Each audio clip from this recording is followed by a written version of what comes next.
Hi everyone, welcome back to No Sugar with Everything Krause. So we kind of teased this episode a little bit last week, but as you guys probably know, the elephant in the room, like that just standing in front of us, is just the viral sensations that we are. I mean, we're viral. Or we are literally just taking over Instagram right now.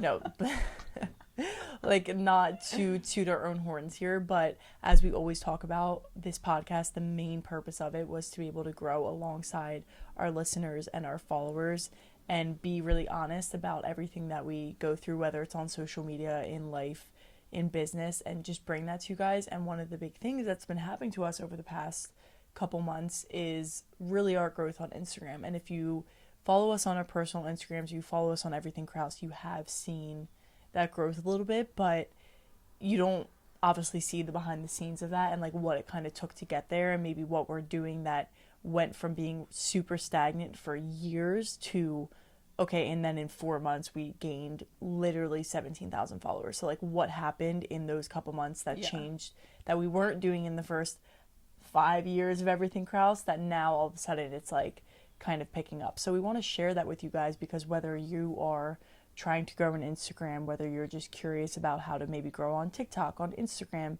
just kind of make like a name for yourself, a presence. We want to share that with you because I feel like the best way to learn is from people who are where you want to be or are doing what you're doing. And we have people in this space that we're looking up to that are where we want to be. So we want to be that source for people who aren't where we are yet. And not that we're high and mighty right now, but we've learned a lot. We've learned a lot. Like that really is the point, is to share what we've learned, because it wasn't like it just came all of a sudden and we hit the algorithm and boom, now we're growing. Like Kateri and I really have been working to learn different things about hashtags, search engine optimization, different audios. Like we've learned so much regarding the Instagram algorithm and what works and what doesn't, that I would feel almost criminal not to share it with you, because it didn't just stumble upon us. We have been trying stuff. We've recognized what works and what doesn't, and what's working is really what we want to tell you, because that's just how you grow. Exactly. Like it's literally the key to growing. So I think it really started, Isabel and I have always been very honest with each other of like, we need to be doing more. We know that we need to like sit down and have quote unquote a meeting with each other, because we are two people running one Instagram, and as awesome as that is, it definitely makes it challenging in a sense of it's easy to procrastinate because you didn't communicate with the other person that day. So it's like, all right, we'll just figure it out tomorrow, right? So I feel like we were constantly pushing off, like sitting down, what are our goals? What do we want to do with Everything Krause? And we really were pushing that off. Isabel was in school. I was starting to teach. There was just a bunch of stuff going on. So in May, Isabel and I sat down. Isabel was at school. I was at home. So we literally hopped on. I set up like a StreamYard link, which is what we use to record virtually. And I wanted it to be like serious and sit down with each other and go through what is our follower goal that we want to hit. What is the type of content that we want to be putting out there that's going to make us feel good and make us feel like we are creating a community, and it's not fake stuff. That it fuels us. It makes us feel good, because if it doesn't make us feel good, we're not going to want to do this forever, right? And we kind of just like went through all these little different things that we wanted to change and wrote down different goals. And I feel like that is really when, whether it was mentally or just like the good energy that we were putting out from that meeting, I feel like it really did help us have like a bigger picture in mind, and we were both on the same page, and that was the biggest thing. And even if you aren't with a duo and it's just you have to know what it is that you're working towards, because if you don't have a goal in mind, it just feels like, well, gaining 10 followers could be exciting, but if your goal is 1,000 followers, 10 followers, it's not enough, so you got to keep working harder. 100%. I also think adding that element of seriousness to something that, not that we weren't serious, but we almost weren't serious enough because we weren't holding ourselves accountable. You know what I mean? Like if we were letting ourselves go a day without posting a reel, clearly it wasn't serious enough in our minds. So I think having like an official meeting, sitting down and being like, what are our content pillars? What kind of content do we want going out on Wednesdays? Like really getting nitty gritty with the details of being like, okay, we need 5 reels a week. We want 2 food reels. We want 1 this or that. We want 1 workout. Like being specific brought the business aspect to it and showed us that, okay, this isn't really just us posting our lives anymore. There's thought going into this, and it's a business plan now. So I think almost structuring our, what I would like to say, copy one of Everything Krause's first ever business plan happened in that meeting is really what got the ball rolling for us. You're right. Like, it just needed that element of intensity to it. Sometimes you have to put the pressure on yourself. And I feel like we were pushing off that meeting too for so long because I think we were kind of scared of that. Yeah. Like, I was scared to have a content calendar because then I knew if I was responsible for posting that Monday and I didn't get the reel out, I was going to feel like shit. Yeah. Like, I was scared. I was scared we weren't going to be able to keep up with it and we were going to set this standard and then fail and not be happy with ourselves because that's what we were doing all the years before. Yeah, we were failing. We were failing and we were failing ourselves because we said that we were going to post every day and then didn't post every day. So this kind of helped keep us in line. And I want to talk on the point that you just said. We got really specific. Almost, we aren't like this right now because... We'll explain why. We'll explain. So we got really specific in a sense of here are our content pillars, right? Like we have food, we have fitness, lifestyle, wellness, faith. We had these different pillars that we wanted to touch on throughout the week in our content. What we did was then broke it down. Okay, Monday through Sunday, what's going to be posted on Monday? What pillar is going to be posted Monday? What's Tuesday, Wednesday, and so on. And that just helped us get in a good rhythm of posting every single day and being consistent each and every week so that when it was Monday, we were like, okay, well, instead of thinking, what can we post today? It was narrowed down to one specific subject. So then we could get a little bit more like, okay, well, today is fitness. So we know we're either going to do like a motivational fitness. We're going to do a whole fitness reel of like our whole workout. What can we do, right? Or we knew it was coming up, so we started recording more in the gym. We started recording our workouts more, and that was always something that we wanted to start doing. Yeah. Now it's like second nature to do it for us. It's like, oh, well, let's just record this workout. We might as well. Yeah. So I think it just helped us kind of get used to posting every day, even just posting more consistently. So whether we didn't post on a Thursday or a Friday, well, we knew that Monday, Tuesday, Wednesday were always consistent every week, right? So I think it just helped us get in that, like, the groove of being comfortable with literally taking anything in our life and making it content. Yeah. And not overthinking the video and the content so much. But if it aligned with us and we thought it provided value and we believed in it, then it was good to go. And I remember in that initial meeting, I actually expressed concern to Gatiri about this little content calendar that we made because I said, well, I don't want it to come Monday and like feel like I'm forcing content because then I was so worried about losing that authenticity. Like, well, what if I don't have fitness things to post? Now I'm just creating content around the idea of fitness. And like, that sounds so simple, but that's what a content creator is. Like, I literally realized like, well, you are into fitness, so now you just have to force yourself to kind of go out and videotape it. And I was so caught up in the idea of like, it feels so fake. It feels like it's not being authentic. But the truth is like that just is what content creation is. Like, you have to do work. You have to set time aside to go film. It's not just naturally going to occur. And I think that was the mindset I was in, was like filming the naturally occurring things, whereas like we needed the pressure of having a fitness reel go out that day. So that really helped my mindset change. And that was also so crucial because we needed almost that week, like a week calendar of feeling like, oh, even if it is forced, I needed that week of feeling forced for it to come natural eventually. Like we said to you like a few minutes ago, we're not as nitty gritty with that content calendar now. We don't really plan out what's going live in a day. We don't have certain days for certain pillars anymore because we're so comfortable with just producing content now. So we almost needed that calendar to get comfortable with producing content in each pillar and to spark creativity. Another thing that we did with those pillars was we broke down the pillar and said, okay, what is a category in each pillar? Like for food, what does that mean? Okay, recipes. Okay, health this or that.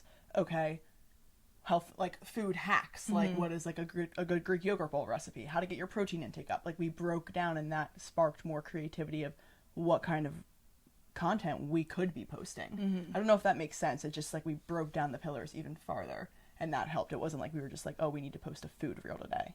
Well, and I feel like one of the biggest misconceptions people have about content creation, and this was a misconception that I had too, was that, like you had just said, it all needs to be like natural for it to actually work, because people can sniff out BS very easily.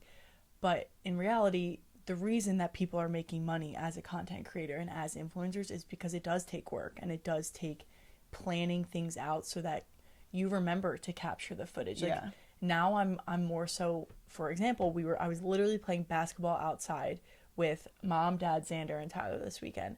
Never in a million years would I have taken my phone out and be like, let me just video this and I'll clip it together.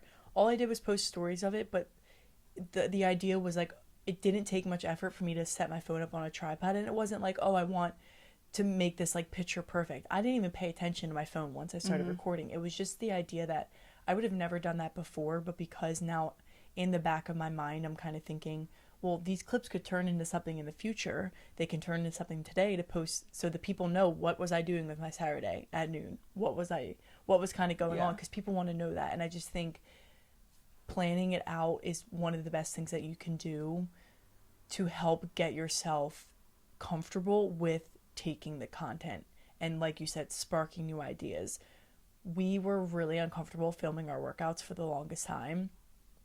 I don't know why we were so not uncomfortable. We just like didn't want to do it. We never really we're like, it's just like so time consuming. Now, no, it's not time consuming. Totally we not. do the workout, and then on our last round of it, we film the last round. We're already doing the workout, so we might as well just film it. You know, it's just like extra sets of something. So we really integrate it in our life in the best way possible. Like, oh, we're making banana egg pancakes for breakfast. Well, let's just film it because we're already making it. So let's just film it now. So I think it really got us in the habit of, if we are going to be a lifestyle, health, wellness, fitness account, that is how we live every single day. Yeah. So get used to, now it sounds like a lot, but get used to filming all the time and like every single day, a little part of your day, so that when you have all this backlog and like content already recorded, now all you need is to produce it and put it out on Instagram, which is not the easiest part. It is like the hardest part of doing it, is putting it together and making the caption and doing all that stuff. But that personally I think is the easiest part for us, is editing it and getting it the post ready.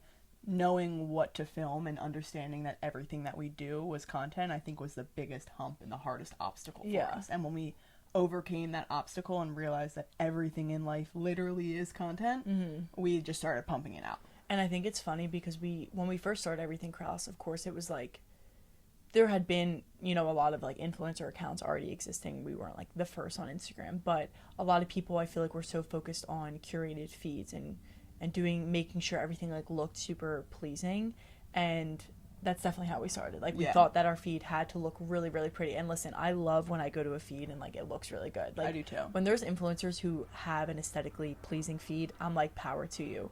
I feel like we understood that was not who we were to a core. Like, I love when things look nice on our feed, but it's almost, now when I look at our feed, I see it more as genuine content. And it's really us to, like, that's what makes me happy, is when I look at it and I don't see fakeness. I just see things that we actually care about. And like, maybe the cover of a photo doesn't necessarily match the reel to the full extent, but like that's the perks of Instagram, is you can make the cover anything you want, right? So I think we also kind of got a way of having this picture perfect feed, which really helped us step away from everything needs to be perfect. And listen, if the reel doesn't perform as great as the other one did, that's okay too, because it's still getting content out there. We're still showing Instagram that, hey, we're here, we're posting, we're engaging.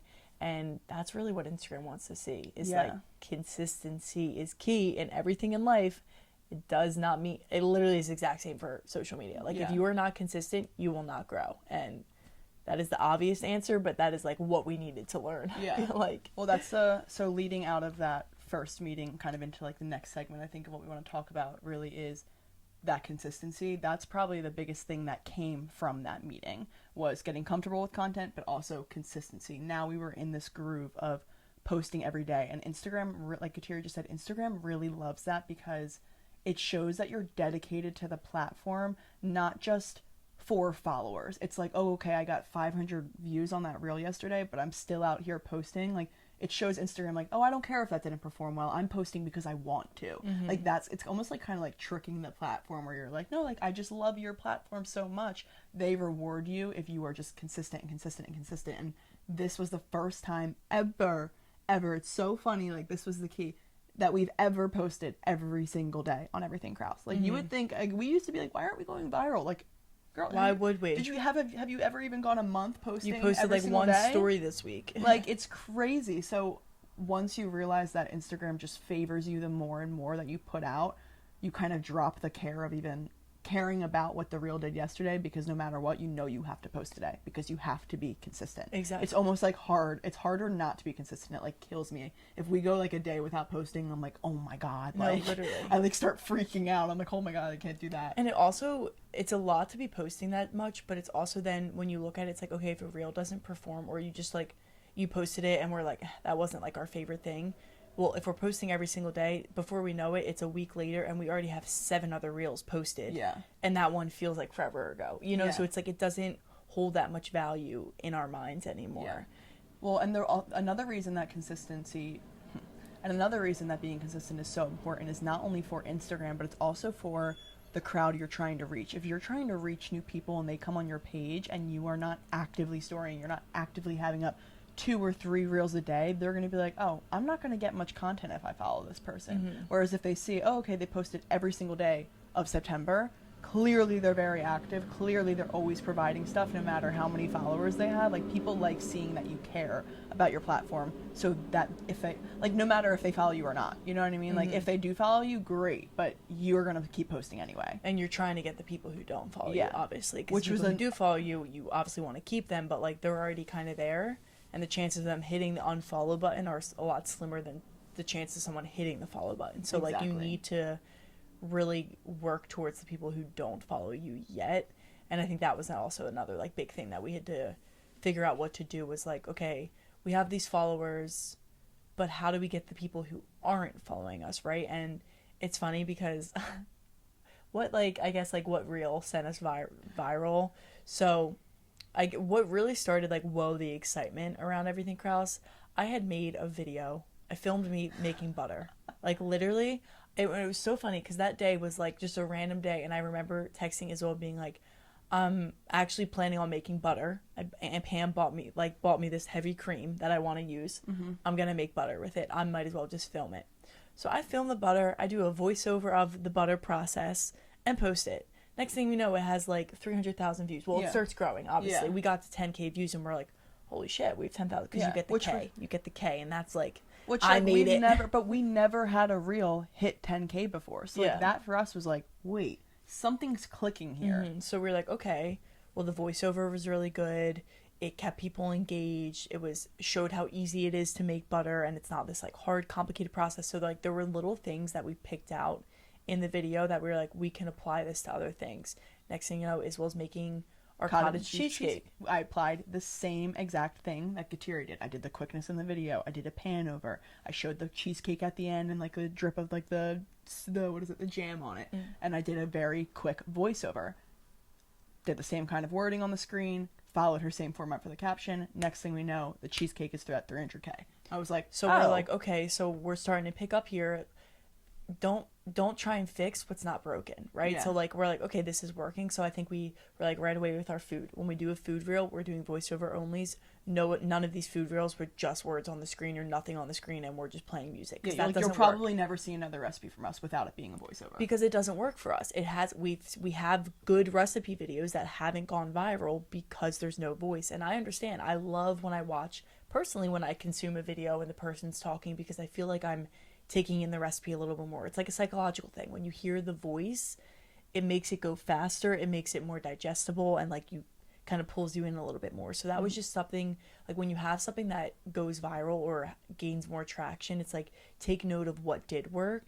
And then it's also really helpful when we had videos that didn't do as well, because it was like, well, what did we do in this that we think might have caused it not to work, and like, let's try it again this way. And if it still doesn't work, maybe it's the content, maybe it's just not hitting the way we need it to. And even now, like, when we have videos that don't do as well as other videos, I think we both try and look at it as still a learning lesson for us, in the best way. Like, it's not like, oh shit, we're not going to grow anymore and we're going to stay stagnant now. It's like, no, that's actually good for us to know, because if we're always going viral, I feel like it's always going to feel like, well, what are we going to do that's going to, like, what's working, what's not working, like, how are you actually going to know? So any information that you can gather is what you need to apply to more videos and more content. I think that's, like, the way Instagram pushes you is the way you learn, really. And what we mean by push too, I just want to say, like, the algorithm on Instagram, we can tell when a video is being pushed out to more people Yeah. because obviously the views are going up, but like we're getting more random likes, more random follows, more random comments, and like the engagement just goes up. And it's so obvious when Instagram has our videos like continues. There was one on there from months and months ago, and we were stuck at like, not stuck because it was great. We were at 11 million views for a while. Now all of a sudden we're over 12. Randomly, Yeah, it just, random. you can tell it hit the algorithm again, and now more people are pushing it out. People restory it. It's going out again. It's like Yeah. literally back on. It's ramping it up. It's so weird how Instagram kind of just like picks and chooses when to push it, but they also, so another thing, guys, on Instagram really favors like, save, send. Like, what is it? Like, save. Yeah. LS. I can't. I was gonna Like try. save send LSS. Yeah, it's hard to say. So something that we started to do when we realized, like, we looked at the analytics of those videos, the recipes that were going viral, and we're like, all right, why did Instagram choose to push this? And we recognized, like, wow, look at the saves and the sends on this video. It's crazy. Look at the comments. Oh, we answered every comment on the video. Look how many people are interacting. Look how many people are liking our comments back to people. Like, we just started to understand how important engagement was. And I know that seems so simple, but a lot of times I feel like I just think it's like getting the views, but it's really the engagement in the video that pushes for more views because Instagram knows that people must be liking it. So something that we started doing, like, I'm just going to tell you guys straight up, like, as soon as we post, Kateri and I go on every single one of our other accounts and we like it, we save it, and we send it on all our Like we personal. have all these other accounts. Like it's okay to use them to Yeah. your advantage. And what that does, like, we noticed every single time we do that, immediately off the bat, our views skyrocket to over 1,000 views. Yeah, like, and we don't once have it to kind worry of about hits it. 1,000 in an hour, we're like, all right, Instagram has it in its algorithm. It's gonna push it out to other people, and we don't really have to worry. That's how we get a gauge now too. If it's not really pushing, or we don't really see any of, like, a lot of views or a lot of saves and sends, we're like, this isn't really going to perform well. Instagram's not really reacting good to it. So it's kind of all about the quickness of interaction right when you post it, because then Instagram will push it right away. If you start getting engagement almost too late, Instagram's like, well, a lot of people didn't like that initially. Yeah. So they want stuff that people like right off the bat. Like, you posted that and there's 20 saves already, boom, I'm gonna push that. It's gonna push it, and that takes time to also like build up and get used to. Another thing, going off of engagement, like, and we are really working on getting better at this. Some of the super viral runs, like, we can't reply to every comment because there's like a lot coming in. I'm like, oh, this is a lot. We can't reply. We can't even see them all. But is making sure you're replying to every single, like, if you have 5 comments on your post, reply to every single one, because your comment matters back, because that counts. Then all of a sudden you have 10 comments on the thing. Yes, 5 of them are yours, but 5 of them are other people. It makes 10 total, right? Instagram wants to see engagement from you, from your followers, from random people. And that's also kind of how, sorry. No, go ahead. It's also kind of how you secure a follower from someone who comes across your reel, because if they come across the reel and go into the comment section and see a ton of people commenting, but you haven't spoken back to one of them, they're going to think that you're a ghost behind this account, and you're just posting content to get followers, and they're going to be like, I'm not going to follow someone who's not even there, who's not even reaching back out to the people in the comments. They want to know that you care about your viewers, so they're more likely to follow you if they see you commenting back to people. Yeah, I feel like we always, like, we get a lot of re-stories, like re-ads of our things, so we can like go through and like them, and we always make sure we like every single one, because I think people just appreciate that. Like, if I re-add someone's random thing, I have no idea who they are. I always like when they're like, thanks for resharing, or they just like that I added it. Like, I just think that's a good way to build community. Like you said, show people that we are real, we exist. Yeah. And I think another thing is, don't get discouraged when you post something and maybe right away it doesn't go viral, because I do think quick engagement is really important. But as we've seen on this one that's over 12 million views now, that took a while for it to like hit the ground running. So I don't know what happened. I posted that reel, so like, the cottage cheese cheesecake went viral before that, and that was posted after, and now that's our most viral reel, the one that was posted before. So it's interesting because that was in the cycle of when we posted, when we were keeping this content calendar. So that was like one of the random posts that we did. It was our first ever craving deficiency cheat sheet, and I was like, what can we post for health food today? And I wanted it to just be digestible information. We never tried something that was just like super savable on the screen, and I saw someone do a deficiency cheat sheet in like a different manner, like equal signs, and I was like, okay, like what else could we like format this? So when we reformatted it and posted it, we paid attention to like the length of the reel. It was like our first ever reel that we really dedicated time to understand, like, the audio, the length and the words on screen and like how big the text was. And like we kept it aligned with also what we were already posting, but in a lot different format. Like it was all foods that we eat, right? And it's like maybe that's food that other people crave. Like it was kind of, let's mesh our content together. Yeah. Which I just also want to go off that too, is Katiri's right. Like I think our block was that we were trying to post all of our content like we had 1 million followers already. Like our this or that's are catered towards, if we had 150K, those would probably perform great because we have 150,000 people following us to digest the information. But that's not really a growth oriented reel. We realized that we needed to post reels that would help us grow in order to build the base for when we can post our most natural state. Like we're not at the ability yet where we can post a video of us talking for a minute long. People don't know us. Why would they listen? And now like we post for that and they're starting to ramp up because we have more people who followed us from the deficiency cheat sheet and like the food content, right? So like now they like hearing us more, so like hearing our voices and like hearing us go in depth about it, right? So it all kind of, now it's like a good mix of like us, it's a good mix of just words on a screen. It's kind of intermixing all of these things. And like we said, if it's not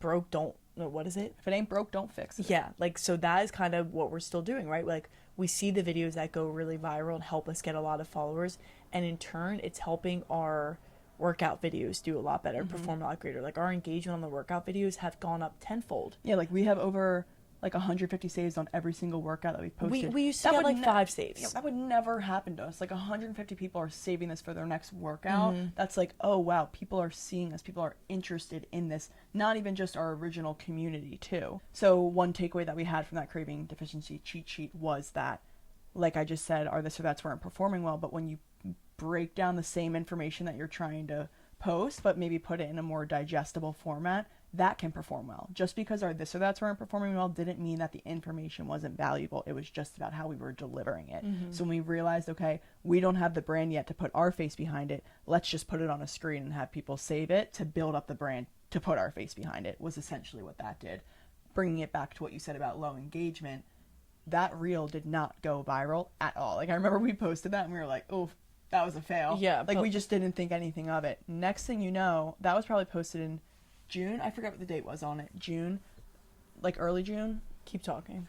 Mid-July, all of a sudden we start getting a ton of likes. I'm like, what the hell? Like, what's going on right now? I'm like, Tyra, what did we post? We like couldn't stop laughing about it, if I'm being honest. Yeah, we couldn't stop laughing, and I'm like, oh my god, we're getting so many followers. Oh my god, like our just page just started to get so much traction. It was posted in June. Yeah, it was posted in June, and we got traction from it mid like July. So it was almost a month since we posted it, and that's when Instagram kicked it. And it now is at 12 million views. So like that kickstarted the wave of when it went viral. So anyway, don't get discouraged if a reel doesn't go viral off the bat. It has the potential to go viral in 1 month, in 2 months, in 3 months. Who knows when Instagram will push it, and who knows the growth it will bring you. Like never delete a reel. That's just what we learned. Never delete a reel. Who knows when it'll hit. And just exactly what Isabel said, just because one form of the information didn't go viral doesn't mean putting it in a different format won't make it go do better, right? Like we were kind of essentially what we do is change our this or that's.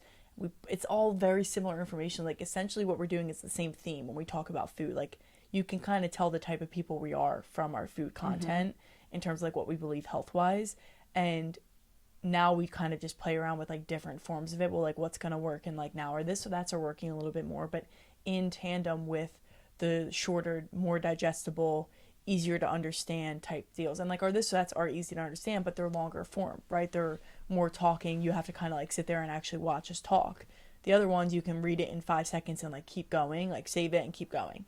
So we have them in tandem with each other, and I think that's also helped us learn a lot and like realize like, okay, we do have to play around with it. Just because one thing isn't working doesn't mean the information is shit. Like we just need to play around with how we're posting that information. So we have swipes from a while ago, but like Isabel did one on sleep where we were like 4 tips about sleep to improve your sleep, and it's just a swipe, right? Didn't hit as well, didn't do that bad. Well, what's gonna happen when we put that same information in a reel? Like reuse your content. Put it in different ways. Like it doesn't mean post the same thing every single day, but reuse it in a way. It's like, okay, it didn't hit that well there. Well, what's gonna happen when I put it in a reel format over a really good video of me in the background, like getting ready for bed, right? Like well, and that's the beautiful thing about it is I think at first we felt like that content when we were kind of just putting text on screen, we almost said to each other, like, is this like still us? But at the same time, the videos were ours behind it. We did the work to write the caption, and we did the work to also figure out what kind of words would hit, because that's so important. The more digestible the information, the easier it is for the person to understand the value off the bat, the more it'll click with them, the more they're going to want to save it. If you make them try, like, if there's any work required at all for them to understand why, like, think about it. Like, I don't know what I'm trying to say, but if, like, I said the craving for a banana was to up your sleep and do this, and then to take 5,000 IUs of magnesium, like, no, that's too hard for the person to understand. Craving for magnesium, you need no, craving for a banana, you need magnesium. Like, tell them the exact information they're looking for, and if they want more, they'll comment. So it's kind of like off the bat just giving them the value. Like, I feel like we recognized how important it is to catch their eyes right away and provide the value right away, because they'll like you for giving them the value. It's not like you're teasing them. That's kind of like what pushes them away. They get mad when you don't answer their questions. Yeah, like, it was very straightforward and simple, and, like, even the haters, listen, they helped our engagement. Dude, the haters are unreal. Like, every time you get hate on a video, you know it's going to be good, because the more and more they hate, the more engagement. Instagram just pushes it, because haters mean that other people are going to comment too. Yeah, exactly. And we've done a good job at, like, as well, at least as I don't love reading the hate comments as much. Like, they definitely impact me a little bit more, but Isabel responding in, like, a really mature and non-confrontational manner, just, like, stating facts to them back. It has helped then other people, like Isabel's responses, comment really positive things because they align with us. And again, bring it back to, they're realizing that these are people behind the screen. Like, I also feel like it shows the people who are commenting these, like, really mean comments to us. It's like, you know, you're talking to two girls, right? Yeah. Like, we aren't just bots behind a screen. Like, you're actually talking to human beings, and, like, that always tripped me up when, like, people comment mean shit on Instagram. I'm like, well, that is a human being, right? But that's a whole nother freaking thing with social media. A lot of times with the faceless reels, not that they're faceless, but with text on screen reels, people kind of forget that you are a person behind there, so the hate does come a lot more, versus if you're talking to them, they're kind of a little bit more sheepish to say the hate. They're also hiding it behind a screen. You guys have to remember that. So it's very easy for them to hate on your content, which is a reason not to get affected by it. Like, Kateri and I remember, like, when the first time we started getting hate, we were literally so excited about it. I was like, we made it. Yeah, we literally were like, we made it, but also it's just like, you don't really, like, care. Like, I feel like a lot of influencers, I know I was worried one day. I, like, prayed to God one day and was like, am I going to be able to handle the hate eventually, like, when I do become an influencer? Because, like, naturally you're always going to get hate. And now that we're kind of receiving it, it's almost like there's so much hate, and there's so many people out there that are so random. Like, these people that are commenting, I, like, click on their profile and I'm like, dude, who are you? Yeah. You just, like, don't care, because you're like, I'm never gonna know you. You're not affecting my life. You're not gonna take up space in my mind, and you kind of just, like, move on with your day. Is kind of the way to approach it. Just like, whatever. I'm happy that you commented because you gave me engagement, but I'm so unfazed by you. Yeah. It's sort of how you have to take it. Now talk to me when someone's, like, shitting on our bodies or something, like, really mean about I know. my personal, like how I look or anything, how I talk, like, whatever it is. But honestly, I think that comes with having your own self-confidence and realizing that other people's perspective of you is not your responsibility, and you can't worry so much about that. You kind of have to make humor out of it too. Like, Kateri and I will, like, crack up at some of the hate comments. Yeah, because I'm like, you're allowed to believe what you want to believe. Like, that's fine. Yeah, but people will comment shit, like the craving deficiency cheat sheet. Like, that made people so mad because we told them, like, to eat.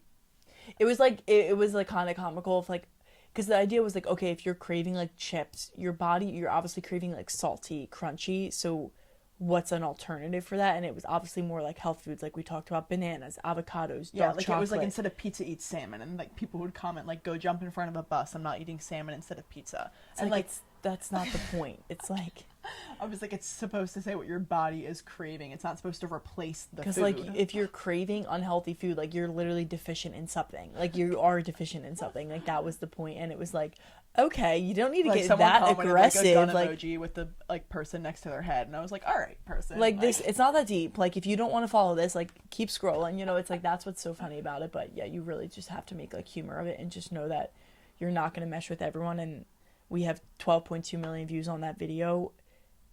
Probably half of them disagree with that, and that's okay, because 12 million people, that's a lot of people watching that, right? Like we're not Yeah. gonna they're not all gonna agree with us, and if they did, we would have 12 million followers. Yeah. So we Well, don't. and that's how you build a community of people that do like you, because people just like us get fired up reading the hate comments and want to follow us more, and are like, Yeah. like we've gotten so many DMs on one of our most recent reels that's super controversial about like steak, butter, eggs, all that stuff, and a lot of people are DMing us being like, oh my god, I can't believe the hate you guys are getting, like so happy I found you guys, let's build this community up, and this is our safe space. Like people like kind of seeing you get hate when they disagree with it. Mm-hmm. Now let's shift into talking really quickly about, because I know this is long, just about like trending audios, words on screen, captions, hashtags, like what really matters.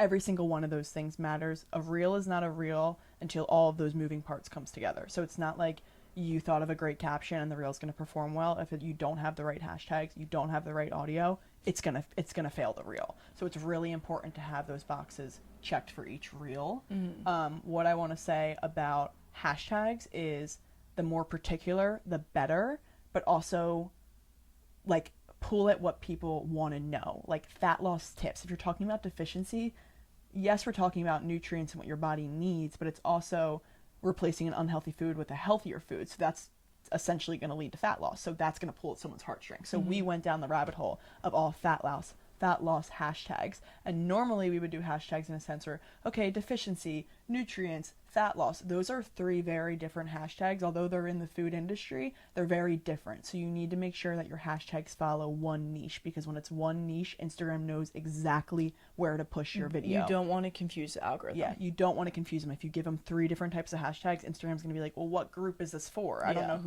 who to show this to. So very particular with the hashtags. In captions, it's really, I don't really know as how important SEO is in captions as it is for on screen. So the words that you put on text on a reel are insanely important. It is what people read and is what pulls them in within the first 3 seconds. If they're not interested by the first word they read, you're not going to get them. Mm-hmm. So you need to kind of go clickbaity. Like clickbait words on the screen are really what works. Like fat loss snack, want to lose weight, or protein packed 45 grams dinner. Mm-hmm. Like simplicity, tell them exactly what they're about to get out of the video and pull them in with strong words. And then use the caption to your advantage of adding more of the value that you can't fit on the screen, because you're not going to write paragraphs on the screen. So use your caption as your chance to explain everything that's in the dinner, or explain why the deficiency cheat sheet actually does work, and break down why red meat is, like we on yesterday's reel, we wanted to break down why red meat was good for you, what dairy is good for, butter, like all these things that have a lot of like misconceptions about them. We were like, well, we don't want people to just be like, oh, these girls are just spitting out fake information, right? So we actually explained in the caption, used all that length to our advantage to be like, well, let's break down each one, so that if people have hate, well, they can come read the caption and realize where we're coming from and what we believe in, right? So it's just like, I think that's where the caption comes into play, of actually providing the value that you need to provide to grow your followers and to get people to actually trust you and believe that you believe what you're posting. Because if they think you're just putting out BS, like they're not going to follow you. They're not going to trust you. And trust is the reason that people follow you, is because they like what you're putting out there, and they also trust trust you enough to be like, okay, they're going to provide me with good value and also stuff that they believe in and believe to be true. Yeah. I also want to say that tell your followers to follow you in the caption. I mean, tell the people that you're pushing it to follow you in the caption. We were so bad at that. We used to be so bad at asking people to follow us. Like, we never had a call to action in our captions, ever. Yeah, like, tell them to save the reel. Like, you want them to save the reel, you want them to like it, you want them to share them. Tell it, because when you tell them, they'll read it and they'll probably be like, oh yeah, I do want to save this. Mm-hmm. Oh yeah, I do want to follow them. Like, guide them in the direction that you want them to. It feels like a push at first, but at the same time, you're growing your brand and they need that extra reminder. People... like the Instagram consumer is very, I don't know, like what I've learned is like we gain followers easy. Like you tell them to follow you, they're likely going to take your word for it and follow you. And I know it, like, I used to view it as like, well, just because someone tells me to save it doesn't mean I'm saving it. Like, I'm saving it if I'm interested, but it's almost like the subconscious, what you don't realize you're reading. Mm-hmm. When you see those words, you don't realize they are having an effect on your mind and your next decision that you're going to make with that account. So I just think it's really important to just put it in there. It's like an extra couple words, like it's one line, just put it in there. You might as well. Like, it's the same reason every single episode we tell you guys, like, share, subscribe, comment, interact with us, because the more we tell you, the more you get used to hearing it, and the easier it becomes for you to interact with us, because you know that you just hear it. It's in your mind. It's floating around. Like, it's truly why you do it. Like, it does help. I feel like it has helped us immensely. I do. And then last thing real quick, trending audios. What Kateri and I both have realized is that the trending audios, it used to be like, go for audios that are new on the trend so you can explode. Like 7,000 users use this reel. I kind of disagree with that. I found that every single time we use an audio that has like 150k reels, our reel automatically is a success with that audio. And it's kind of the same ideology of, if it ain't broke, don't fix it. Like, if other people are using it and people are consistently liking that audio, use the audio too. You know it's going to be favored on the algorithm. Well, and maybe that just made me think, the craving deficiency cheat sheet, we probably used an audio that had like 1,000 people using it. Maybe all of a sudden it got even more popular, so then the video hit. Which, like, okay, maybe it could hit, but we do feel like our experience with ones that don't have as many people using the audio, but it still says trending, they just don't do as well. From the start, at least, as what we've we'll seen. See how that changes as we get more.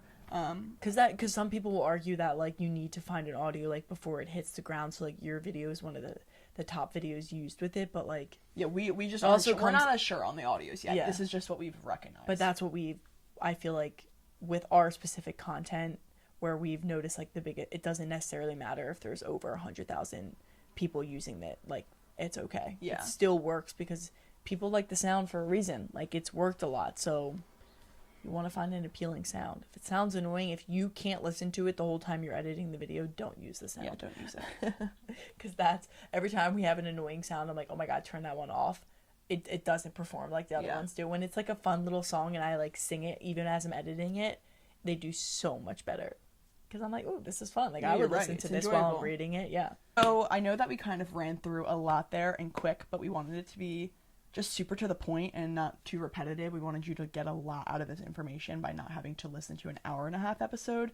Now listen, we are not exactly where we want to be yet. We are on our way and we are growing. So of course we are always going to be learning. There's always going to be new realizations about hashtags, SEO that we can bring you guys. But right now, these are all the things that we've recognized have been working for us and have helped us go from 1,300 followers to 17.5K right now. So we really just wanted to share that with you guys. If you are trying to grow on Instagram, we're not gatekeeping any information here. We want to tell you everything and anything that we've learned, so you almost don't have to go through the 3-month process of learning it. Just start now doing that and you may reach success within the first week. Like, literally, it is your sign to post your videos and just post the content. Like, no one, it's really not that deep. If anyone judges you, it's because they're not doing it and maybe they're jealous of you. Shut up. Okay. So I'm going to take some of our own advice right now and tell you exactly what I want you to go do, because I want this podcast to grow. So does Kateri, and we want it to grow for you. So please like this video, subscribe to our YouTube channel, comment on this video, share it with a friend, do whatever you need to do to get our engagement up. We definitely feel like these are valuable tips, and we do want them shared with so many people so that they're not wasting their own time trying to figure out all this information. We really appreciate your guys' continued support, especially on EK and on No Sugar, both. Our OG followers, you guys have been there from the start, and we appreciate you watching us grow and start putting out different forms of content that maybe you not be used to. But we just want you to all know that we love you so much, and thank you for the support, but please continue to support us. Yeah, seriously, I know. I'm sure it's been, like, a little different for our OG followers, but I feel like everyone is... The people who are noticing the growth, like, you can tell how excited they are for us, which is the greatest thing ever, and that's why building a community is so fun and so rewarding, because then you see people get excited for you, and I just think those are the people you want around you, and I do feel like that's the community we're building, is all people you want around you. So thank you all for listening to today's episode and for being alongside us in this journey. If you have any questions, any comments, please feel free to reach out to us. We are happy to answer anything for you guys. As you can tell, like, we are open books with you guys. So thank you for listening today. We hope you have an amazing rest of your day, an amazing rest of your week, and we will see you next time.